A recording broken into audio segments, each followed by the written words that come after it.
News of the times.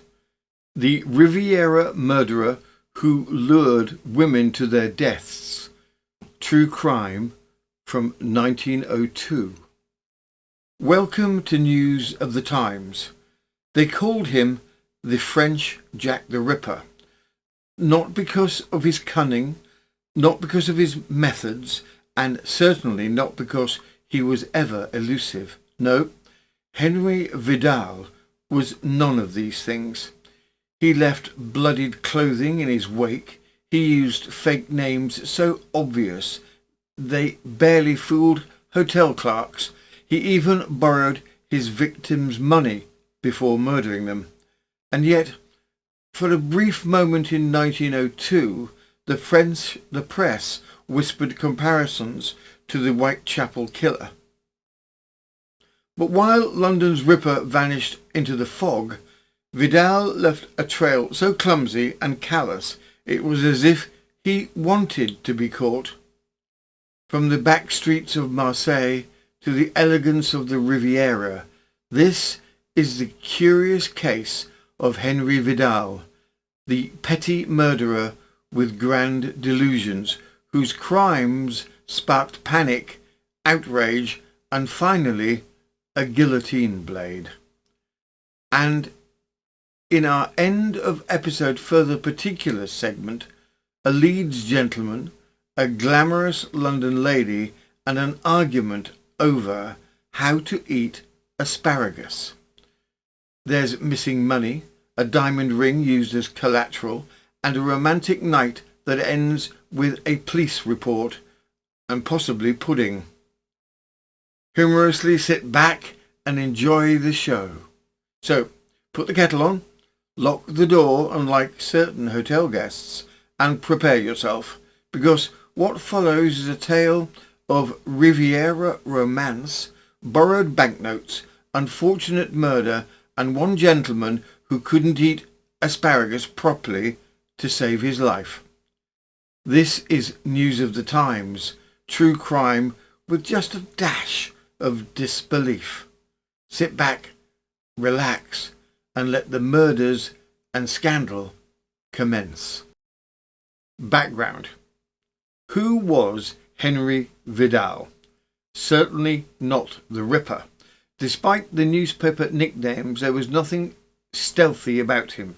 He didn't vanish into alleyways or play cat and mouse with the police. He made no effort to hide the trail of blood, stolen jewellery, or fake aliases left in his wake. Vidal was, by most accounts, a strange blend of vanity, violence, and theatrical flair.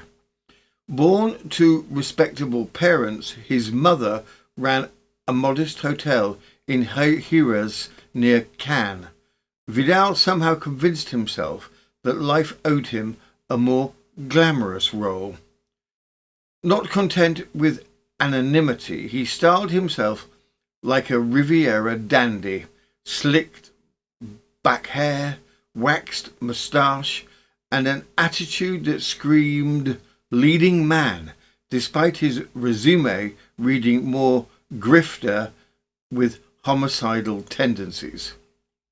He drifted across the south of France, alternating between petty fraud and violent assault.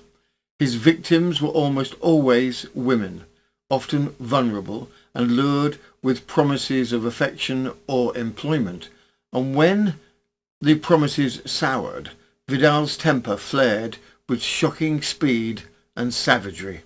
In truth, Vidal had none of the cleverness or mystery associated with the London killer, but what he lacked in cunning he made up for in recklessness and blood.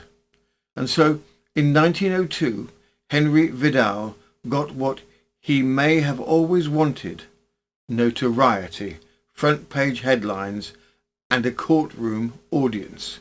But unlike the Ripper, he didn't disappear into the night.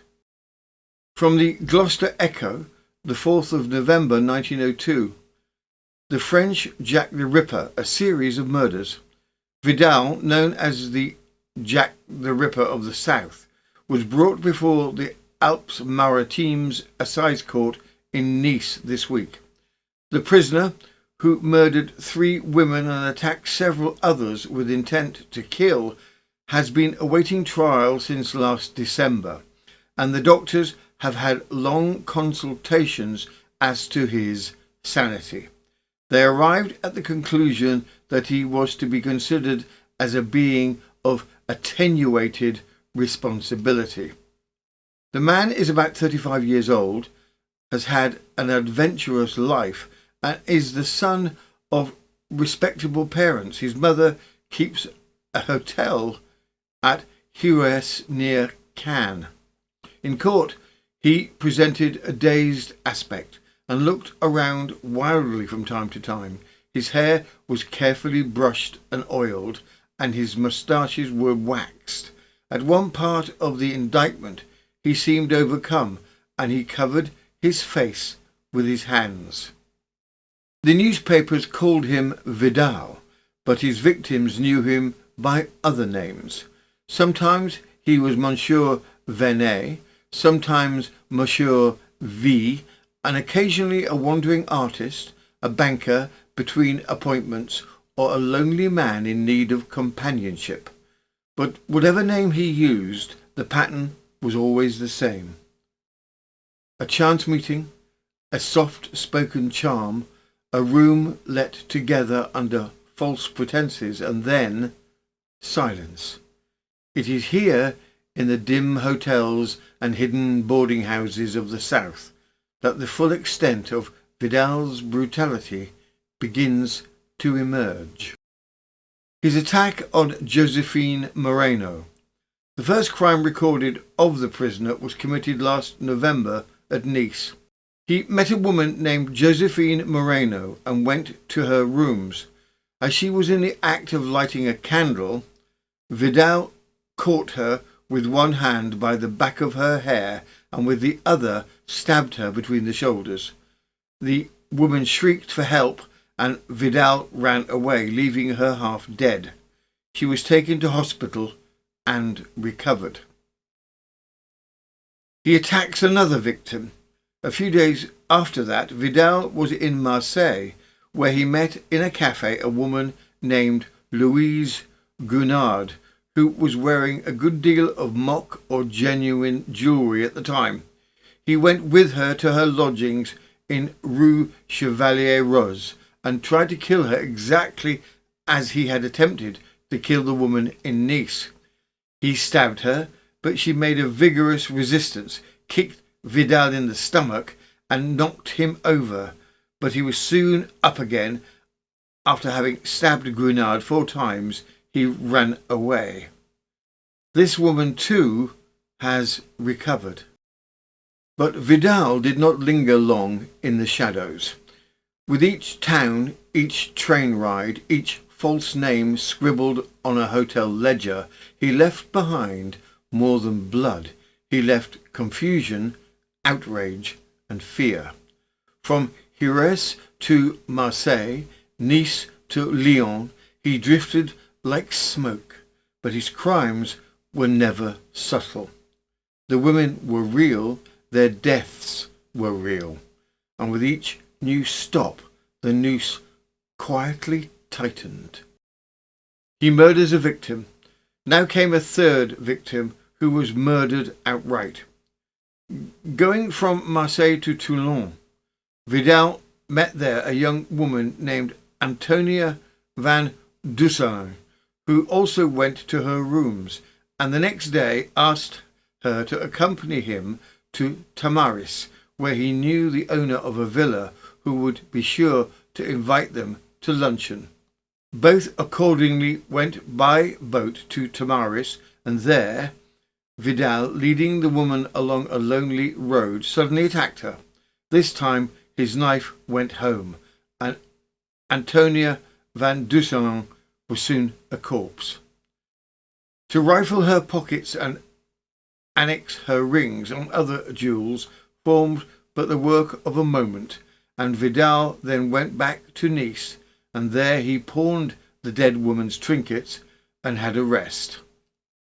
But no killer, however foolish or fumbling, can remain hidden forever, especially not when blood follows him like an unpaid bill. By the time Vidal reached Marseilles, he left more than whispers and false names in his wake. He left blood, literal blood, pooling in carriages, soaking into upholstery, staining his trail across the Riviera with the unmistakable signature of violence. It was here, in the shadowed corners of a bustling station, that the illusion began to unravel, because when one rents a carriage for escape, it helps if one does not leave a corpse behind. More bloody business. Towards the middle of December, he was at his blood-thirsty business again. One evening in that month, a compartment of a second-class carriage of a train which reached Aix, the lovely mountainside place between Nice and Monte Carlo, was found in a state of disorder and marked with blood. The door was open, and the station master at once sent men along the lines with lanterns. They found near the railway by Bewley a man's hat, a blood-stained knife, and on the opposite side the dead body of a young woman, whose throat was cut and the fingers of her left hand fearfully gashed. The murdered woman was identified as Gertrude Hesse-Brunner of Bern, employed at a boot and shoe shop in Monte Carlo. She was a person of excellent character and was returning from Nice, where she had been visiting one of her aunts. Her purse, watch and chain had been taken by the murderer. But the Riviera, for all its glinting opulence, has little patience for butchery. The stains on the carriage had raised questions. The scratched face, the haunted eyes, the trail of missing items from hotel rooms, and now a man at the station in Nice trying to slip away without even paying his fare. What began as a petty theft investigation quickly took on a darker hue, because behind the smudged ticket window and the cluttered police desk sat not a mere vagabond, but a murderer, and as the contents of his pockets were emptied onto the table, the truth began to spill out, piece by bloodied piece. The arrest of Vidal. Vidal was arrested at Nice railway station towards the end of last December for endeavouring to travel without a ticket. In his possession were found articles stolen from a hotel, and there were incriminating blood stains on his clothes. His face and hands were scratched, and, finally, the police found that they had in their grasp the notorious woman slayer. Vidal is strongly suspected of having murdered another woman who at the time was a servant to his mother, but in any case he has enough to answer for in connection with what he has confessed and with what has been proved against him. His court appearance. His cross-examination was conducted with difficulty, the prisoner refusing to give any definite answers to the presiding judge. He seemed to be very sore about the accusations of murdering for money, but he had to admit that he stole the purse, watch and chain of the Swiss girl, Mademoiselle Hesse-Brunner. As to the woman Van Dusen, whom he murdered at Tamaris near Toulon, he said that he had killed her just because she was a woman. As the judge was describing various phases of the horrible crime, the prisoner writhed in his seat and protested that the facts stated were wrong. Here he was reminded that he had already affirmed these facts to be true before a judge d'instruction, whereupon he replied that he had made so many wild statements that he had forgotten them. Being closely pressed about the murder of the Swiss girl in the train near Aix, the prisoner stated that after he had killed her, he jumped out on the line with her body in his arms. After this, several witnesses were called, including Monsieur Orsatti, Special Police Superintendent at the Nice station, who arrested Vidal, and the court adjourned. With Vidal now behind bars, the courtroom became a stage, not for high drama, but for grim accumulation. One by one, the names were read. Not heroes, not prosecutors, but women, maimed, pursued, murdered, nearly silenced, and now summoned to speak or be spoken for. Some were there in person, sleeves hiding scars. Others appeared through relatives or police reports, their stories pieced together from blood and absence. The effect was relentless. Each testimony a new blow. Each voice a reminder. Henri Vidal did not simply leave a trail, he carved it, body by body, down the length of the Riviera. From the London Daily Telegraph and Courier, the 5th of November, 1902. Murder trial at Nice, Vidal's crimes.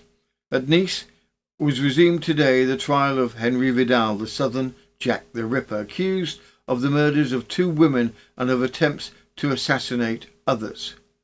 Numerous witnesses were called, in addition to the police superintendent of the Nice railway station and some others who were heard yesterday.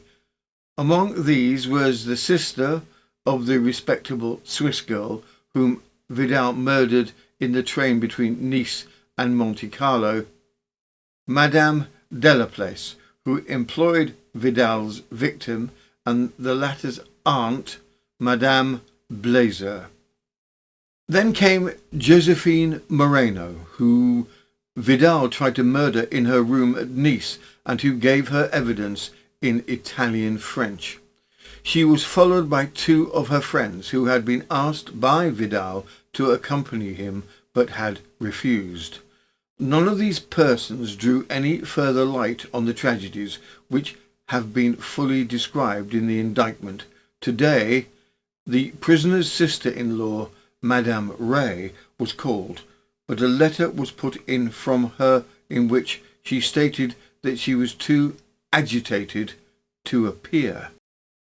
Louise Gounard's testimony. Louise Gounard, whom Vidal tried to murder at Marseilles, was accordingly placed in the witness box, or what stands for it in a French court of justice. She gave her profession as that of a fancy linen laundress, but it appears that she is not too busy in that line, as she is able to go about in cafes at night. Gounard deposed that she met the prisoner in the Maison Dorée of Marseilles on the 7th of last December. He offered her a drink and then went out with her. On the way to her house, he said that he was afraid of being recognized, so he wanted to call a cab. Gounard objected, so he went with her to the residence. There, he caught her by the neck, knocked her down on a lounge, and tried to stab her. He gave her several knife thrusts in the hands, but she was able to resist, and she sent him a kick in the stomach, which made him sprawl on the ground. He soon arose and stabbed her in the arms, but as she was calling loudly for help, he ran away. The woman distinctly identified the prisoner at the bar, and her evidence was endorsed by that of a waiter at the Marseilles Maison Dorée, who saw her leave the establishment with Vidal. But if Vidal fancied himself a misunderstood wanderer, the courtroom had other plans. As testimony mounted, even his own words began to betray him. The lies begin to crack. Soon after, the prisoner gave himself away, for he admitted that, according to the testimony of another witness, he was in the Marseilles Maison Dorée on the evening of December the 7th last, and that he asked for a hot brick for his feet. A doctor, being called, disposed that the witness Gounod had a narrow escape from the murderer's knife. She struggled successfully to preserve her breast at the expense of her hands and arms, which were fearfully gashed. From Toulon to Saint-Raphael, Vidal moved like a stain through a series of guest houses, charming hosts, receiving telegrams and waiting for his next opportunity. His arrival in Marseilles. A hotel keeper at Les Attiques near Marseilles deposed as to the arrival of Vidal in his establishment, where the prisoner received several letters and telegrams. Then followed the depositions relative to the murder of Antonia Van Dusen or Brousseline at Tamaris near Toulon. A police superintendent stated that the girl received a terrible knife thrust which pierced her coat collar and entered her neck. The murderer took her ring and keys and plundered her rooms in Toulon. Vidal admitted the murder of Antonia but denied the robbery. More witnesses give evidence. The police official was followed by several of Antonia's female friends, who could merely say that she went away with somebody like the prisoner from the Alsatian tavern at Toulon. The court was next occupied with the Saint-Raphael charges against the prisoner. Vidal, while at a hotel at Saint-Raphael, watched a newly married couple, especially the woman, who was covered with jewellery. He hired a room quite close to theirs, but fortunately for themselves, they left the hotel suddenly. The landlord, being suspicious about Vidal's movements, watched him, but, in spite of the vigilance exercised, the prisoner was able to plunder 3 rooms in the establishment. The evidence had been laid bare. The blood, the thefts, the broken bodies left in Vidal's wake, but now came a different kind of inquiry. Not into what he had done, but into why. Was Henri Vidal a calculating killer, or something far more troubling, a man too damaged, too fragmented to fully grasp his own monstrosity? As the court turned to the question of sanity, a new kind of unease settled in, not fear of what he might do next, but fear of what he might be. The prisoner's state of mind. Some evidence was now taken relative to Vidal's doings in the French Sudan, and Professor Lascan was called on to testify as to the prisoner's state of mind and to give some ideas as to the man's responsibility for the bloodthirsty deeds of which he stands accused. Dr. Lascan had made a long study of Vidal's physical and mental peculiarities, and, in court today, he stated that the man's responsibility was limited. He was born after the death of his father, who died of a malignant lung disease. He had had a severe attack of typhoid when in the army, which had left him like a skeleton, and he attempted to commit suicide several times.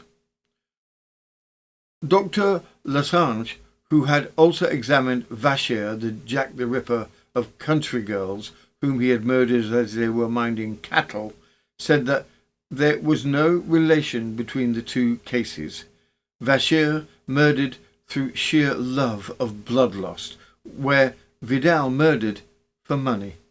In conclusion, the medical specialist gave it as his opinion that the prisoner was a degenerate specimen of humanity on the verge of imbecility. The proceedings were then adjourned until tomorrow. The courtroom returned to session beneath a rising cloud of certainty.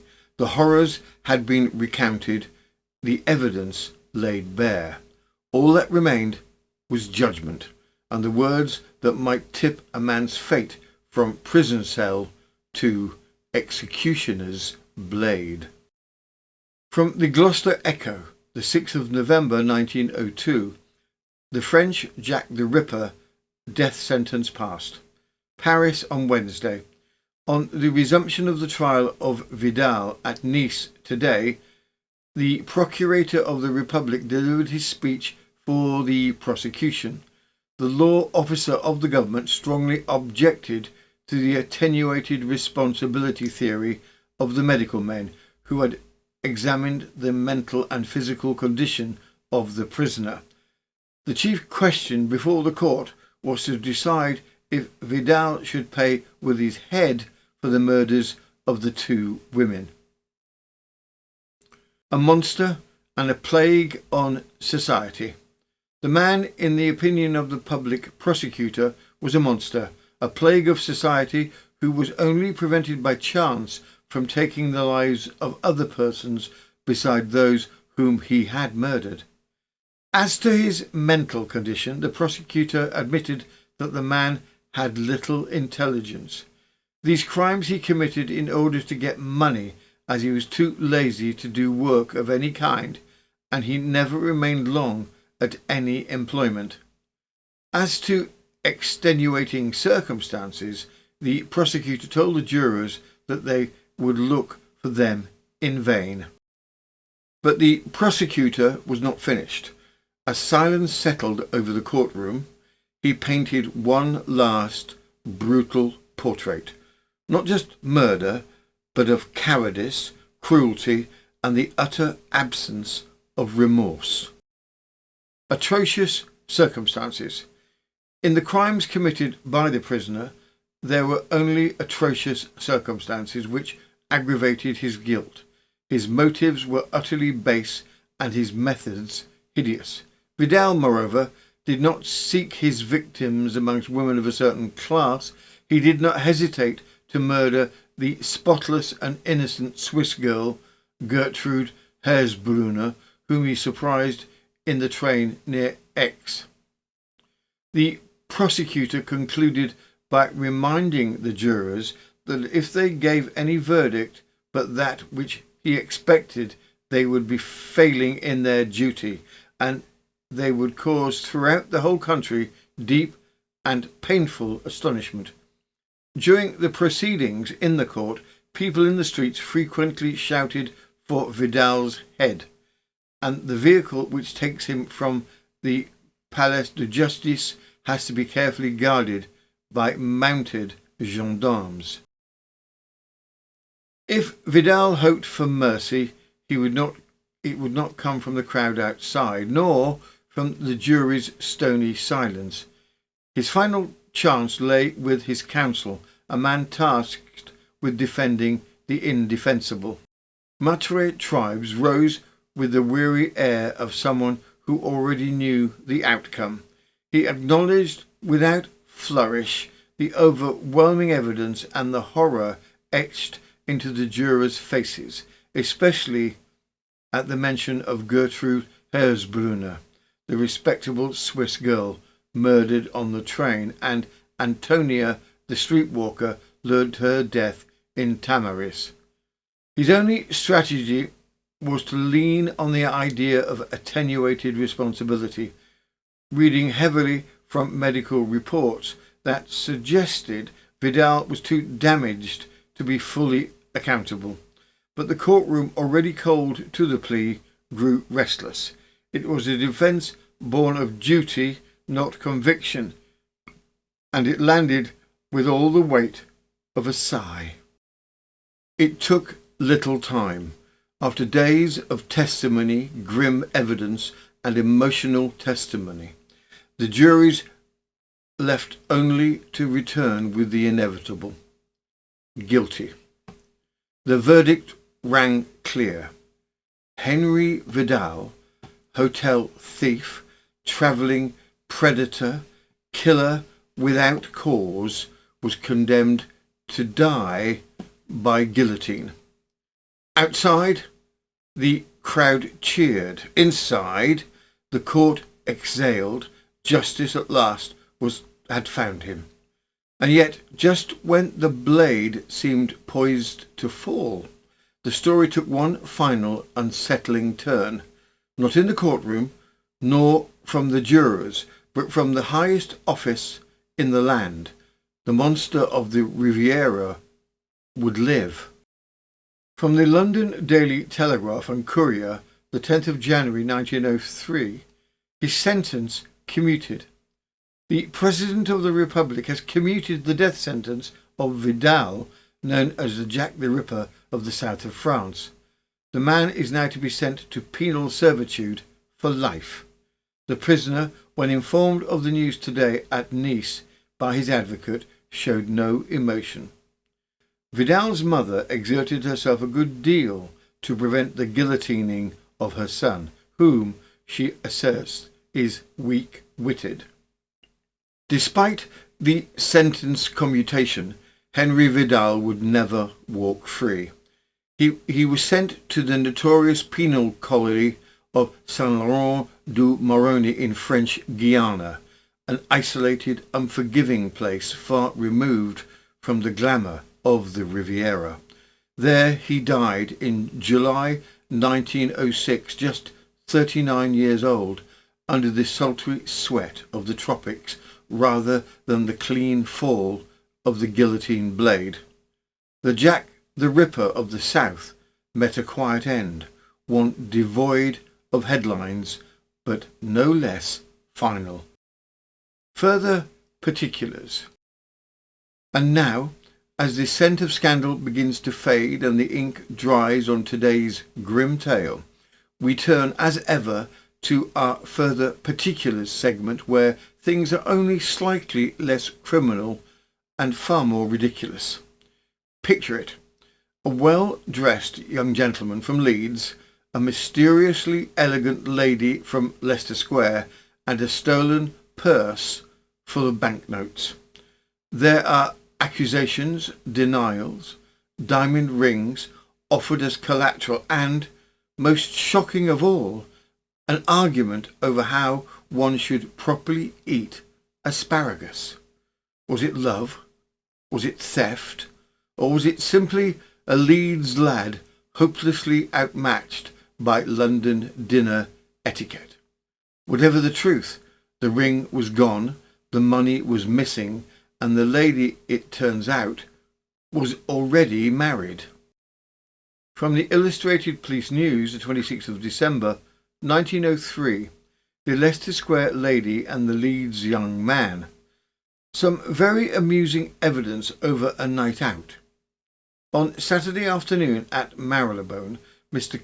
Curtis Bennett had before him a sensational case in which Irene McKinnon, 24, of Priory Road, West Hampstead, described as of no occupation, was charged with stealing £200 in notes and a diamond ring valued at £50, the property of Mr. T.S. Ellis. The accused, who was most fashionably attired, is a most prepossessing appearance. She wore a large white hat with osprey plumes and an ermine boa.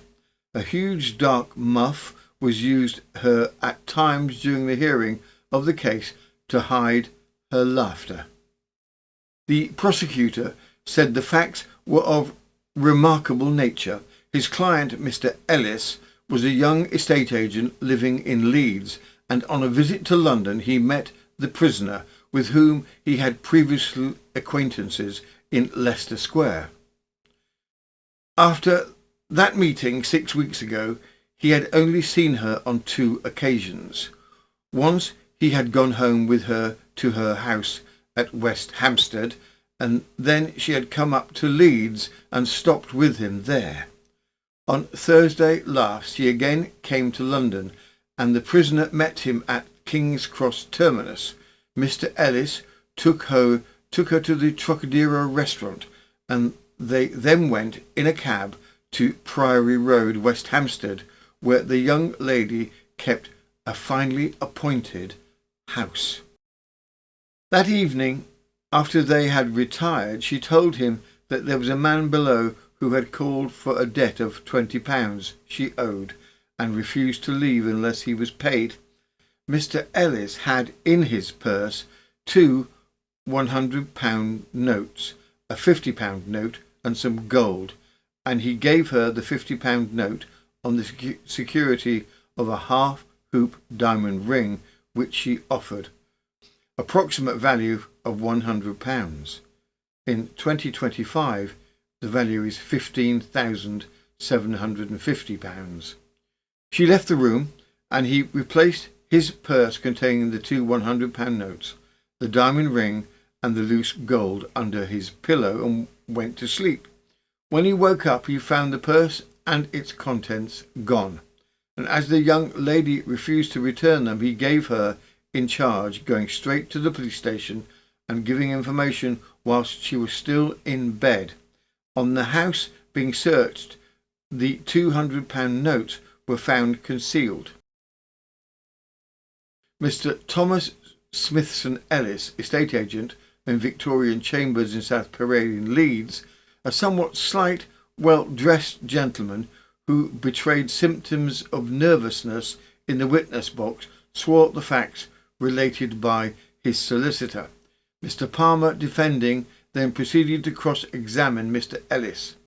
Mr. Freck Palmer, do you lend money? Witness said, no, I'm an estate agent. Mr. Palmer, you were very fond of her, I suppose? Witness, yes, I was. Mr. Palmer, did you tell her you were coming into £1,000 and offered to lend her £300 out of it? Witness, yes, I did. You were going to stop with her until Saturday? Witness, yes, but this happened. Laughter. Mr. Palmer, what were you going to do with your money? Witness, I had arranged to invest it. Mr. Palmer, is it true you and the lady had a tiff on Thursday evening at dinner at the Trocadero? Witness, yes, we had a few words. Mr. Palmer, she objected, did she not, to your Leeds habit of eating asparagus with a spoon and fork instead of holding it in your fingers? Laughter. Witness, seriously, yes, but we made it up and I went home with her happily. Witness admitted that he wrote, I, Thomas Ellis, promised to pay £350 6 months after this date. Afterwards, this paper could not be found, and there was a further squabble, and he said angrily, I haven't got it, you can search me. Laughter. All this occurred, however, before they went to bed. After this quarrel, he wanted to go, and she had a hansom called, but when it came, she would not let him go. Mr. Palmer, why didn't you go? Witness, I am sorry to say I had had too much to drink. Mr. Palmer, I see by your letters that you know something of hunting and sport and life. You are not an innocent young man. Witness, we were both angry and I was quarrelsome too. Mr. Palmer, did you say this to the lady? If you don't come to live with me, I will give you in charge for robbery. Witness, no, I did not. Mr. Palmer, did you offer her £1,500 a year to live with you? Witness, no, but she said she would want £1,000. Mr. Palmer, did she not say, if I do, you must not eat asparagus like pudding? Laughter. The prosecutor said when he saw her wearing the ring, which he had just lent £50, he rushed to get it off the hands of the lady, the prisoner, but could not. Police inquiries show that the prisoner is a married woman. A remand for a week was granted, and the prisoner, who throughout had borne herself with aristocratic dignity and had laughed heartily at the memory of the asparagus incident was allowed bail in two sums of £150 each. If you enjoyed this tale of murder, mayhem and impressively poor life choices, do give us a like, subscribe and share it with someone delightfully peculiar, perhaps your neighbour who collects antique doorbells or that cousin who believes they were once married to a lighthouse. Because every like helps thwart the YouTube algorithm from flinging us into the dark and dusty oubliette marked content nobody asked for and possibly feared. Don't let that happen. We're barely holding on by our thumbnail. And if you'd like even more murder, scandal and nostalgia, questionable decisions and baffling headlines, check out our Patreon. We've got daily drops, over 500 episodes and a curious blend of the sinister, the historical and the completely unclassable. It's like rummaging through a Victorian attic but with fewer rats. You even get 1 week free trial with no odd strings attached, unless you count Colin's failed attempt at launching a Victorian-themed ukulele club, but that's another story. Join us at Patreon/News of the Times Historical Crime, because bloody history shouldn't be this enjoyable, but here we are. This has been News of the Times, and I am Robin Coles, archivist of dreadful developments, tea rationing apologist, and inventor of the collapsible fainting couch for the morally offended.